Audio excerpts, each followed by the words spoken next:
people are concerned about the future. You know, many people say this crisis is over, happy days are here again and all this. Yet, how many people think that we're going back to normal, that things will be fine again? How many think that things could get much worse for many people? How many people think there could be a major disaster up ahead? Yeah. So the question here is this, you know, is how do you prepare for it and all this? So we'll leave it to the angel of death, Mike Maloney here. As far as, you know, because gold and silver are kind of indicative of the concerns in the marketplace, you know, the distrust of fiat money, you know, printed money. That's why gold and silver is kind of the canary in the mine, but they're also the bellwether of the emotions, right? Absolutely. And, you know, I'm preparing by getting fully diversified. I buy both gold and silver. I also started a business. I sell gold and silver. Yeah. And then I wrote the best-selling book on gold and silver, Rich Dad's Guide to Investing in Gold and Silver. So when the economy crashes and as we predict, the crowds come rushing in to buy gold and silver, will you be happy or sad? I will be celebrating. In every tragedy, there's an opportunity. Right. And now is the time to try and find what the opportunities are and seize them. Now is the time to figure out what is going on in the planet and look at why this decade is going to be completely unlike anything that we have ever experienced. Oh, this history. Yeah. World history is changing. Right? Yes, very rapidly. But this has happened before in history, right? But never on a global scale. Yeah, small scale. It's never been global. It's never been global like this. Yeah. So this is going to magnify it 1,000 times. So it's history repeating times 1,000. Yeah. There's two possible extreme or financial concerns. We could either go into a depression, or we go to hyperinflation, which is also a depression, hyperinflation. Right, the same as yeah. But we could also go to war, which is one way to solve. People think we solve the problem. But also, what's happening is, you know, in Phoenix, Arizona, here they just announced that they're laying off policemen because the states don't have any more money. At the same time, they're cutting off unemployment benefits. Now, let's add 1 + 1 together. What does that spell? Crime. Buy a gun. You know, I mean, you gotta remember this. Remember this. The police cannot prevent a crime. Only you can do that. They can only investigate it after you're dead. So that's one of the reasons I'm preparing. Is, you know, I'm still a Marine in my brain. I like guns, and the way I'm preparing for it is if I'm prepared for the worst, there's a good chance it won't happen. That's just really my philosophy, as sick as it may sound to some people. So come to my house, and I'm armed and dangerous, and I'll welcome you. I don't see it. But it's not sick to prepare for the worst. Yeah. I mean, preparing for the worst.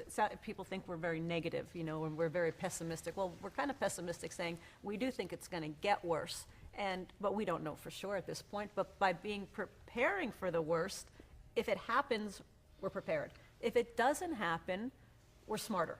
Exactly. Right? What's the downside? I mean, for me, I don't have the gun, so I have to come to Robert for the guns. I have the food storage, you know, and I look at, from a food storage standpoint, I look at, well, you know, what happens if things don't go bad? Well, I still have the food storage. I'm still prepared, and I don't have to worry, can I feed my family in case, you know, business goes under or some other natural disaster and I can't go to the grocery store and get food. I have both guns and food. I'm going to your house. Yeah, the difference is that Robert enjoys the moment.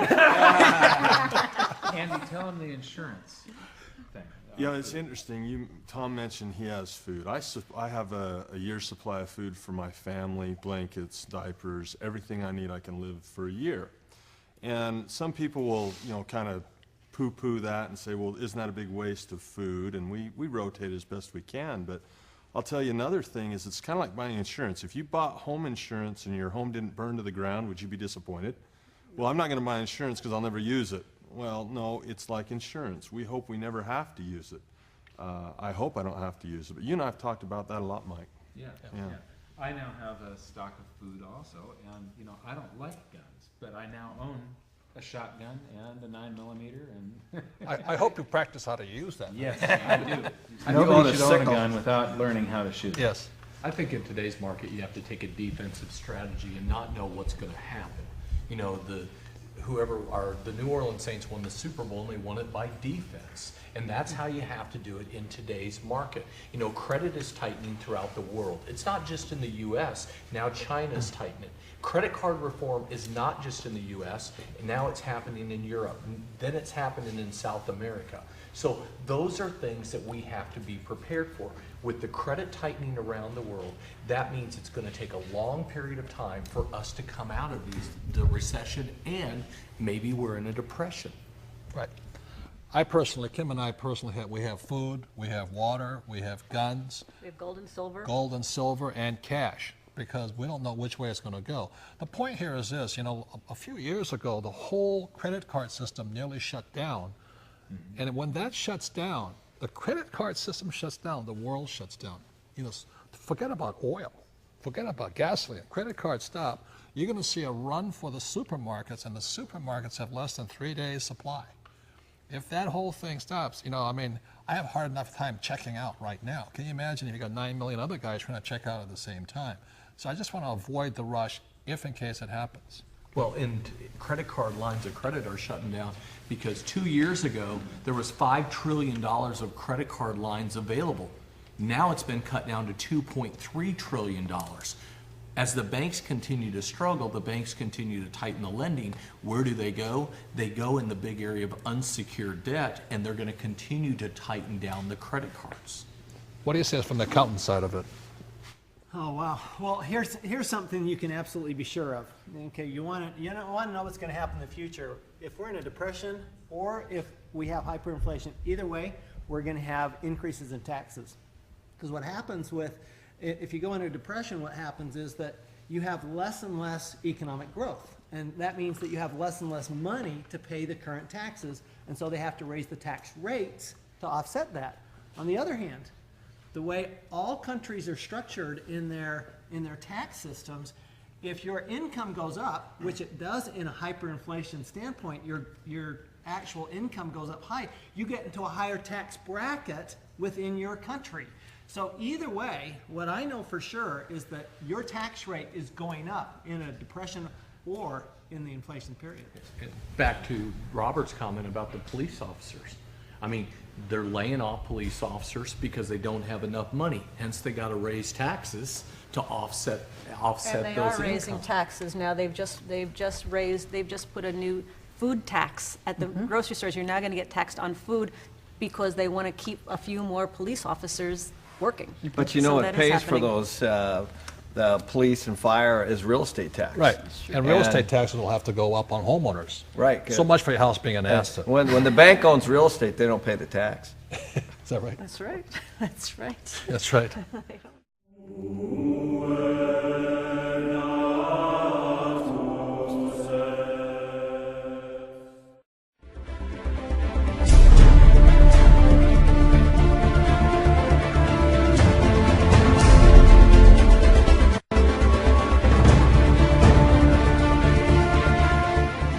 Centers nearby, and upon checking out, the gal asked me what I was doing with so much food, and I said, there's an economic collapse coming to this country. Plan now. And she laughed. She actually thought that was funny. Here's the point. There are people out there that we can't help and don't want to help themselves. But as for the rest of us, buy storable food now. It remains cheap at this very moment in time, despite the meteoric rise in price of wheat, up 54% since June. Sugar's up 114%, and corn is up 79%, along with most other commodities, including silver. Buy food now for storage. This instant. Go tonight, tomorrow. Buy food in any amount you are able to buy it. Just as silver was cheap 1 year ago at $14.32 an ounce, food is cheap today compared to what it will cost 1 year hence, and perhaps much, much sooner. For 30 years, eFoods Global has been perfecting the process by which we make our food reserves.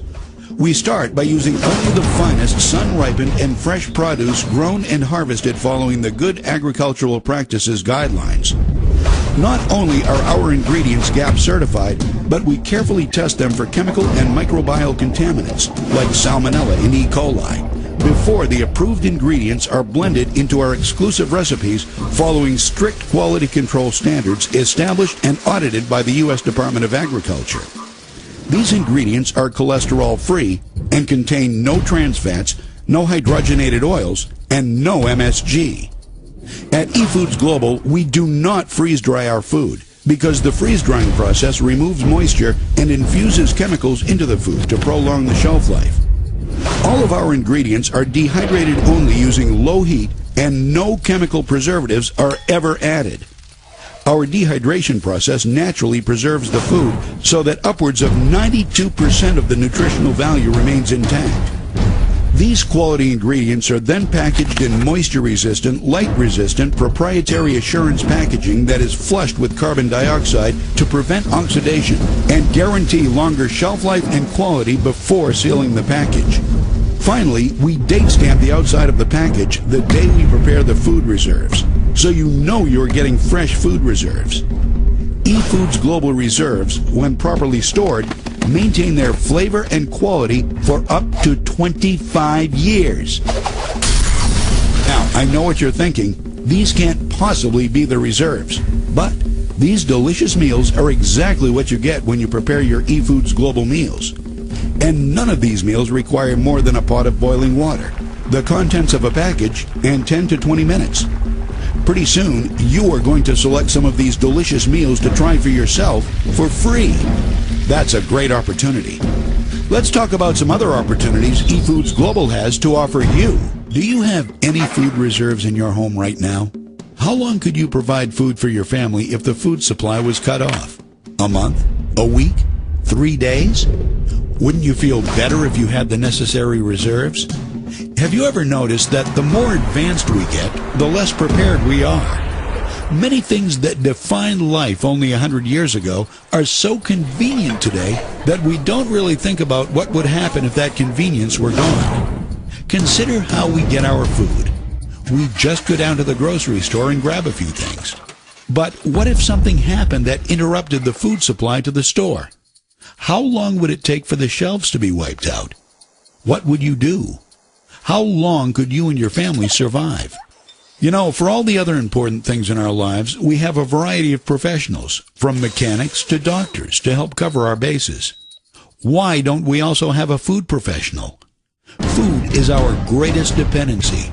Yet most of us find ourselves unprepared for the uncertainties that lie ahead.